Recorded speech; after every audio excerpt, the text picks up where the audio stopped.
Once you set the threshold, you can click Find Highest Face Count. It's going to grab whatever object has the highest face count according to this and the faces it has. Then you can go ahead and click Render. You'll see that it transfers the materials to the proxy so you can see what you've got, and it doesn't show up in the render. Now let's check out the really cool part.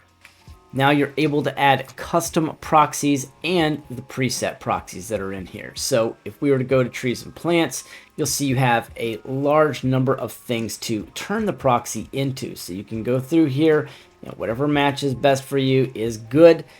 You can obviously move this around and you can change the scale of it however you want to make it fit. Now the really cool thing is we can grab this object, come over here, let's add a category.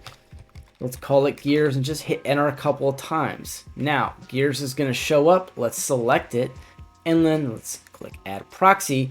And when we do that in the background, guess what happens? We select gears, boom. So now let's select this object saying it was a gear and boom. Now you've got your custom proxy set up. You can do this with any number of objects in any number of categories.